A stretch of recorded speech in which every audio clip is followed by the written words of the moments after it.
what is a dream you have for us next year? Another baby. I already know it. I just love the richest of family. So you know what that means. Y'all can cut that video. Hey guys, it's Damien. And I'm Kenady. And thank you so much for joining us today. We're celebrating our 4th year anniversary. Yes. I'm super excited to be married to my love. We are reliving our best moments together. So please stay to the very end. We're talking about some challenges, some personal growth, some appreciation. And also we have a special message for all married couples. Now, if you're single, please stay as well because you will learn something in this video. Yeah. Hardest thing about marriage over the last 4 years. What is the hardest thing about marriage over the last 4 years? The hardest thing about marriage is walking through trials and still keeping your eyes up and not on the trial. I think that's tough. What about you? That's all I got to say with that. Because it's like, nah, you can't use mine. I'm gonna just make it up. Marriage is like, you always gonna go through something. But going through with the right person makes it not as hard. Okay. I think that's good. So you added on to mine? No, so I still need my own. Yeah. Like, having to repent a lot and put your pride aside. You know, sometimes you want to stay in your pride and be like, nah, bro. It guys like, repent. Yeah. Repent. Y'all need to repent. And so swallowing your pride in marriage is probably one of the hardest things. And it's like, that's true. Because not every time, sometimes it's like, you know what, I need to repent. Sometimes like, I don't want, he's wrong. He's in the wrong. Because like, nah, repent. Just repent. And so just having to swallow that pride and repent. So you have to raise your hand a lot in marriage and say, I did it. I'm guilty. And I think it gives you that heart of humility because when you're going through trials, you don't want to be separated while going through trials. Yeah. That's just... Yes, that sucks. That sucks. Yeah. What are 2 milestones or favorite moments that you remember from our marriage? Favorite moments? Man, there's so many. I really liked us getting out of debt. Okay. I think that was huge. That was good. I really enjoyed our baby moon. Baby moon. Yeah, it was a trip out. It was to like Savannah. our first one. Well, our second trip after honeymoon. Yeah. Because we got married and then COVID, a lot of the trips just. But I really enjoyed the baby moon. We ate good. God was just faithful. A lot of we had testimony of that. Didn't we have that or real? Maybe we're not. Maybe we're not gonna show you. But anyways, yeah. God was faithful. We had good, ate good, and just enjoyed a trip before our son came. So what about you? You took one of mine. Josiah for me. Just a good moment, just like to celebrate a son coming into the earth and we can raise him up in the Lord. So that was amazing. So that was having him has just definitely highlighted. It has changed our lives, you know. We love him. Yeah, we love our son. He is hilarious, by the way. The second one, what was the second one? I guess the second one is getting displaced. Because that was a big, like, burden off my chest, my shoulders, everything. It was just a burden off my body. Yeah. And so that was just a big moment, a big God moment that he came through within a day. And we moved, like, literally in a day. And we was like, oh. You should have the card of that out there. Yeah. Testimony. We got testimonies for days. Testimony. Y'all can go watch that. Yeah, we that testify. was. God did it. We testify. There's a video on it. Yeah. What are some ways we have grown over the last 4 years? We've grown over the last 4 years. I think just working together. Okay. Like, I think we have such a great rhythm.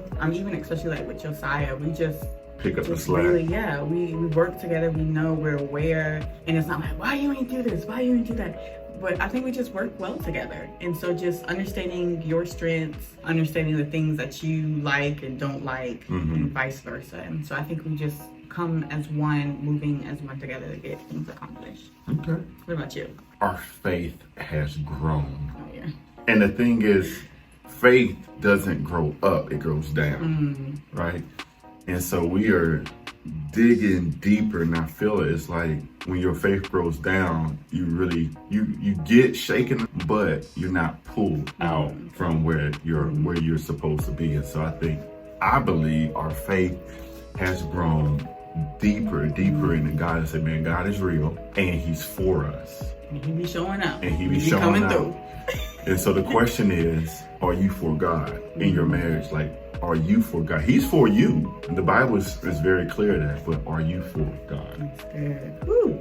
Faith don't grow up, it grows down. Yeah. Somebody better tweet that or thread that.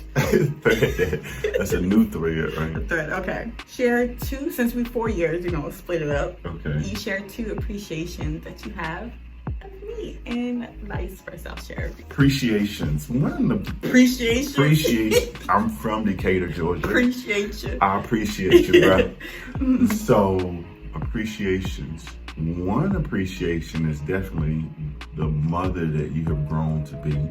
So I appreciate you going out and taking Josiah to the library for reading time, getting him ready, doing showers, and feeding that boy. Feeding that man. Yeah, I mean, this dude is huge. 99 percentile. Yeah, 99 percentile in height, and so just feeding him. Waking up in the middle of the night. I stopped waking up in the middle of the night because one time, my son, I picked him up and I was rocking him, and this dude was just start hitting my chest. I was like, bruh. And I said, bruh, I don't got no milk. I don't need to be doing this. It was very disrespectful. But he knew a man can't feed a child on the chest. A man cannot feed a child on the chest. Yes, an 8-month-old knew that. Yeah. We struggling with that concept. Yeah. We didn't want to go there now, but we went there. We went there. Yeah. And so, that is one of the biggest appreciations for me. And the second appreciation, I believe, is your love for me, your encouragement of me. And you just do this naturally where you just say, man, I appreciate you. I appreciate what you have done. I appreciate all you are doing. And so I appreciate that for you. Oh. So only 2, there's so many 2s that I have for you. Come on, the video. Look at the video time. So the first one, I appreciate your spiritual covering. You fasting, you praying, you getting early to seek the Lord. So I just really appreciate you being the priest of this home, and you take that role very, very seriously. Okay. So that's one of the huge appreciations. I appreciate you. I appreciate you.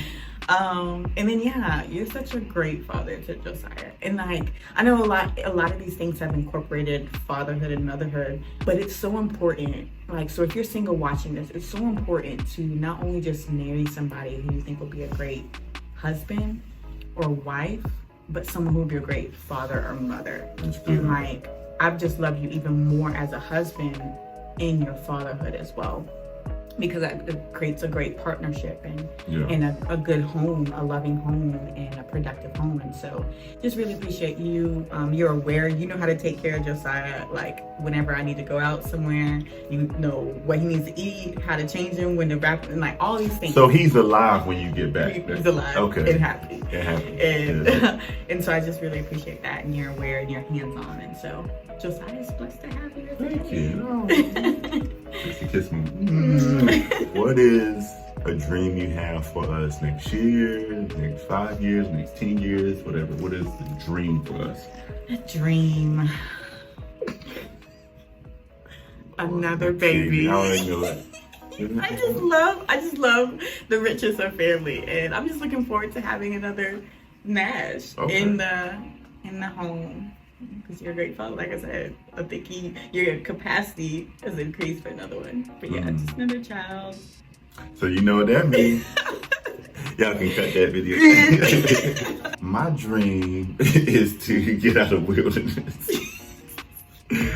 I'm so serious. But just walking into our next, we've seen some great times together when we go minister to people, whether it's young adults, even teenagers, even families. We have a great time ministering to people. And people have a great time listening to us, receiving some teaching from us. And so more of those opportunities. Also, I love taking Josiah with us to those opportunities where they see him, they see the fruit of what we do with him at home. And so all of that, family expanding and us expanding out, and you know, just helping the world see an African-American couple that is doing it the right way, that has put God first. He is the Lord of our lives. His word rules our principles.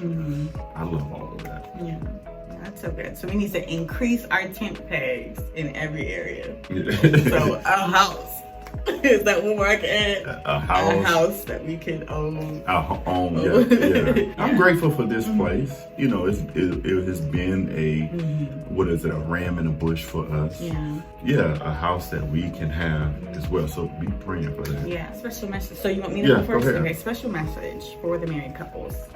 I was just pondering this past week and really just the importance of making your marriage the best. Like if you know, when you get married, prayerfully, your mindset was till death do us part. Like divorce is not an option. And so why not make it the best till death do us part possible? And like not just having a good time, but making sure that even though death will do us part, that we'll see each other again in heaven. And so really just being each other's, like, again, that sharpening tool. This partnership should be, yes, loving and doing everything God's called you to do, but also making sure that we make it to heaven, both of us, like, and even our kids. And just, making sure that partnership, that you are praying for the other person, that you are sharpening the other person and loving the other person, but also having fun while doing it. And so reanalyze your marriage. Where have you lost the fun? Where have you drifted away from God, together or individually? And just putting God back at the center with eternity as the end goal. I think when me and Kennedy got together, God gave us a mission to help decrease the divorce rate in the world before we left. Number one, we thank you guys for rocking with us over the last 4 to 5 years as we've been on YouTube, as we've been on TikTok and Instagram and Facebook, and just sharing some of the funny videos and some of the serious videos and supporting our work and our books and our devotionals. So number one, thank you for that. And we hope that those things have inspired you to come together, have fun, live for God, and hate divorce. Again, we have fun in this marriage. Even though we have trials and tribulations and the weight of the world sometimes feels so unbearable, we have fun because we know we have a greater hope, and that hope is in Jesus Christ. And so our message to you, our special message to you, is what my wife said: keep your eyes on him. Despite what's going on in the world, keep your eyes on Jesus in your relationships first, with your family, but also in your marriage. Awesome. And so thank you so much for joining us with this video. 4 years. And I forgot that YouTube is 4 years too. We started just a few months before we got married. And so it's just been a blessing. And we knew 4 is open doors. So may we experience open doors in our lives, and you as well. And so if you wanted to celebrate with us, every year we try and watch our wedding video. So if you haven't checked out our wedding highlight video, check it out.